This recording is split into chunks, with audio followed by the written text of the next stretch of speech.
لا الہ الا اللہ پڑھ لا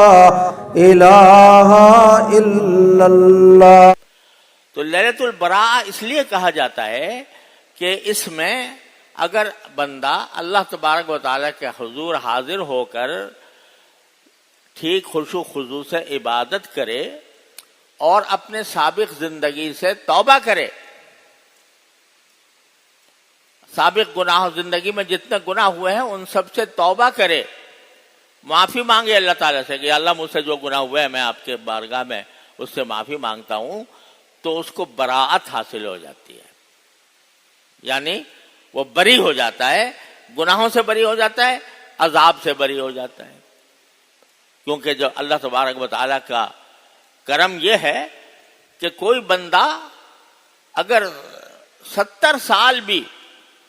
مسلسل گناہوں میں مبتلا رہا ہو حقوق اللہ سے متعلق، اور پھر 70 سال کے بعد ایک دن سچے دل سے کہہ دے کہ استغفر اللہ ربی من کل ذنب واتوب الیہ، کہ یا اللہ میں آپ سے اپنے سارے گناہوں کی معافی مانگتا ہوں اور توبہ کرتا ہوں، تو اللہ تبارک و تعالیٰ اس کے گناہ سب دھو دیتے ہیں، معاف فرما دیتے ہیں۔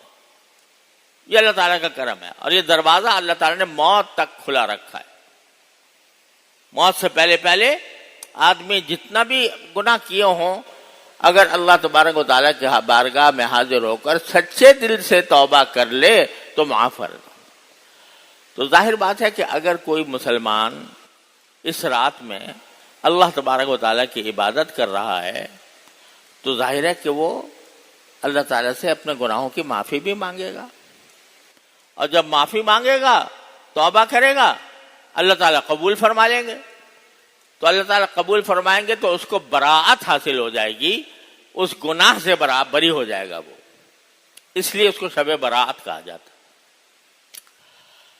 لیکن اس کے گزارنے کا صحیح طریقہ جو ہے وہ یہ ہے کہ یہ راتیں ایسی ہوتی ہیں جن راتوں کے اندر اللہ تبارک و تعالیٰ نے فرمایا کہ خصوصی رحمتیں اللہ جل جلالہ کی نازل ہوتی ہیں، ان کو گزارنا چاہیے تنہائی میں اللہ تبارک و تعالیٰ کے حضور حاضر ہو کر۔ اس میں اسی وجہ سے کوئی اگر اجتماعی عبادت کی جائے، جیسے باقاعدہ جماعت کی جائے، جماعت نفلی نماز کی جماعت کی جائے، تو وہ مکروہ ہے، وہ جائز نہیں ہے۔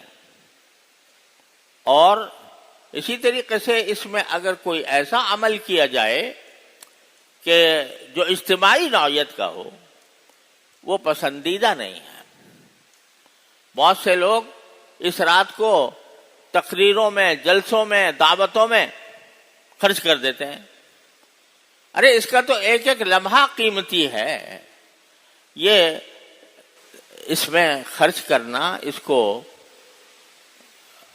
جلسوں میں تقریروں میں خرچ کرنا، اگر شب برات کے بارے میں لوگوں کو اس کی فضیلت بتانی ہے اور لوگوں کو اس پر آمادہ کرنا ہے کہ وہ اس رات سے فائدہ اٹھائیں، تو وہ رات کے آنے سے پہلے ہونا چاہیے۔ جب رات آ گئی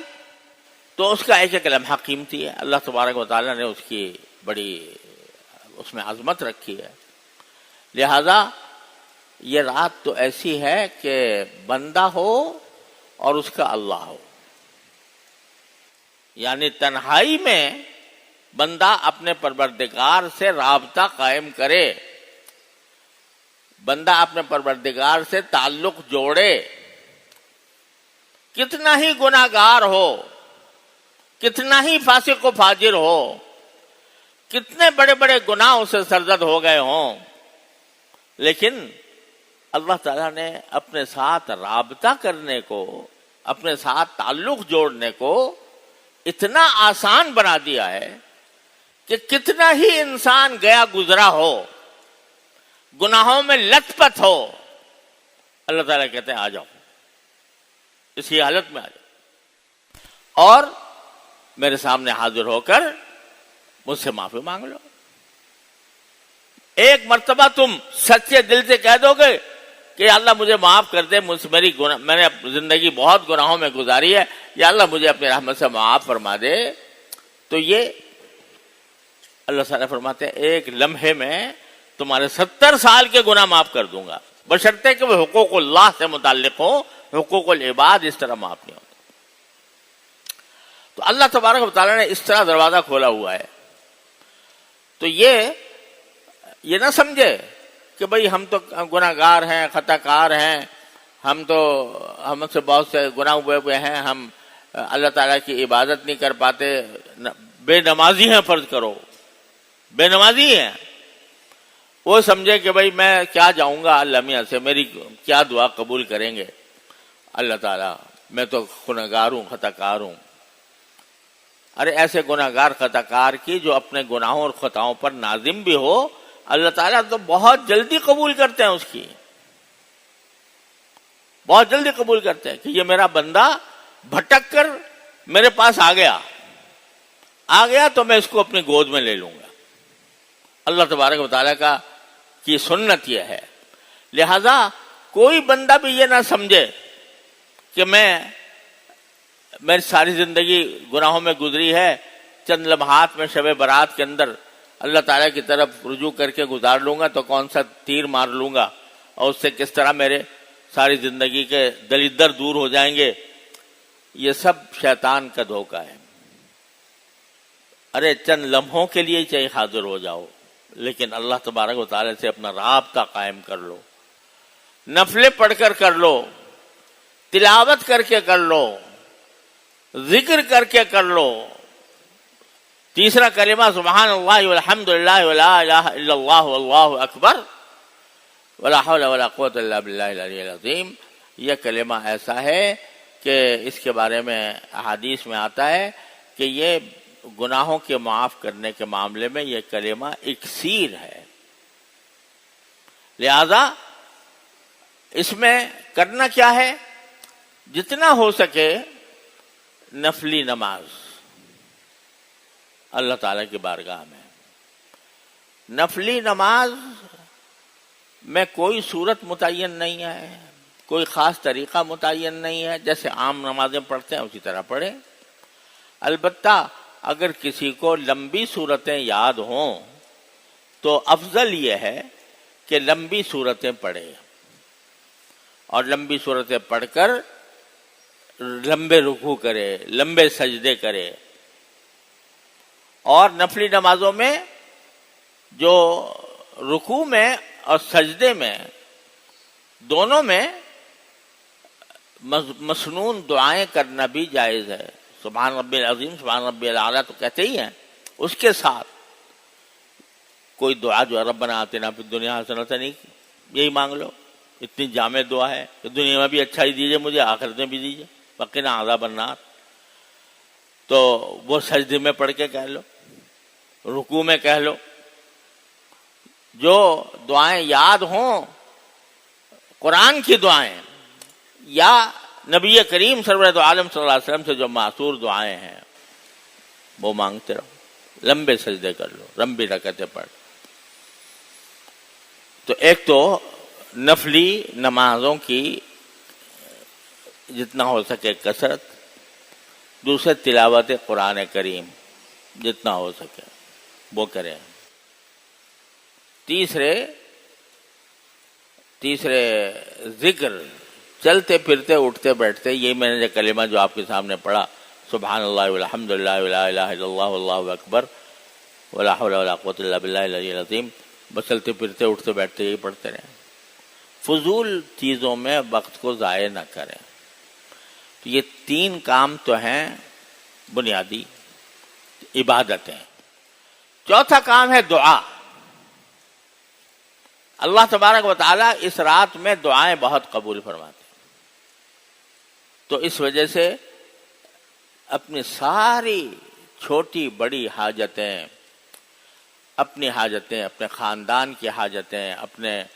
ملک کی حاجتیں، اپنے قوم کی حاجتیں، اپنے ملت اسلامیہ کی حاجتیں، وہ سب اللہ تعالیٰ کی بارگاہ میں مانگنے کا اہتمام کریں تو انشاءاللہ وہ دعائیں اللہ تعالیٰ کے ہاں قبول ہوں گی۔ ایک اور بات جو شب برات کے بارے میں مشہور ہے، اور ہمارے ہاں اس کو تعبیر اس طرح کیا جاتا ہے کہ جس کا انتقال ہونے والا ہوتا ہے اگلے سال میں تو اس کا پتا کٹ جاتا ہے۔ یہ عام طور سے یہ جملہ مشہور ہے کہ بعض پتہ نہیں کتنوں کے پتے کٹیں گے، مطلب یہ کہ کچھ پتہ نہیں ہے کہ کتنے لوگوں کے بارے میں فیصلہ ہوگا کہ بھئی اگلے سال میں ان کو دنیا سے بلانا ہے اپنے پاس۔ یہ بات جو ہے یہ بالکل بے اصل تو نہیں ہے، لیکن بہت مضبوط بھی نہیں ہے۔ ایک روایت ہے جس میں یہ آتا ہے کہ اس رات میں اللہ تبارک و تعالی سال بھر میں جتنے کام ہوتے ہیں وہ متعلقہ فرشتوں کے حوالے کر دیتے ہیں کہ بھئی کس کو کتنا رزق ملنا ہے اس سال میں، تو وہ جو رزق کے اوپر جو فرشتہ متعین ہے اس کو بتا دیتے ہیں کہ بھئی اس سال میں فلاں کو اتنا رزق دینا ہے۔ اور اسی طرح کس آدمی کو ابھی زندگی اس کی باقی ہے اور کس کی زندگی ختم ہونی ہے، تو اس کا معاملہ بھی اللہ تعالیٰ متعلقہ فرشتے کو حوالے کر دیتے ہیں۔ تو یہ ایک روایت ہے، اگرچہ سند کے اعتبار سے بہت زیادہ یہ مضبوط بھی نہیں ہے، لیکن ایک روایت ہے۔ تو بہرحال احتمال تو ہے کہ ایسا ہوتا ہو۔ ضعیف روایت بھی جو ہوتی ہے وہ بالکل ایسی نہیں ہوتی کہ ہمیشہ غلطی ہو، اس میں احتمال تو ہوتا ہے کہ شاید اگر چرابی کمزور ہے لیکن بات جو روایت کر رہا ہے وہ صحیح ہو، احتمال تو ہے۔ لہذا اس میں اگر بندہ اس رات میں یہ دعا کرے کہ یا اللہ آج آپ میرے اگلے سال کے تمام رزق کا فیصلہ کرنے والے ہیں، تو اللہ اپنے رحمت سے میرے رزق میں وسعت عطا فرما دیجئے، حلال رزق مجھے وسعت کے ساتھ عطا فرما دیجئے، تو اچھی کوئی حرج نہیں ہے اس یہ دعا کرنے میں۔ اور اسی طرح یہ دعا کرنے میں کہ یا اللہ اگر آپ نے میری زندگی مقدر فرمائی ہے اس سال میں، تو پھر میری زندگی کو جو باقی زندگی ہے اس کو آپ اپنے رضا کے مطابق ڈال دیں، اور مجھے اپنی اس باقی ماندہ زندگی میں ایسے اعمال کی توفیق عطا فرما دیجئے جو آپ کو راضی کرنے والے ہوں، تاکہ جب میں دنیا سے رخصت ہوں تو آپ کی مغفرت کا پروانہ لے کر رخصت ہوں۔ یہ دعا مانگنے میں کوئی حرج نہیں، لیکن حقیقت میں نے بتا دی کہ کوئی بہت پکی یا مضبوط روایت نہیں ہے، ایک ہے روایت، اور اس کی وجہ سے اس طرح کی دعا کر لینے میں کوئی حرج نہیں، بلکہ کرنی چاہیے۔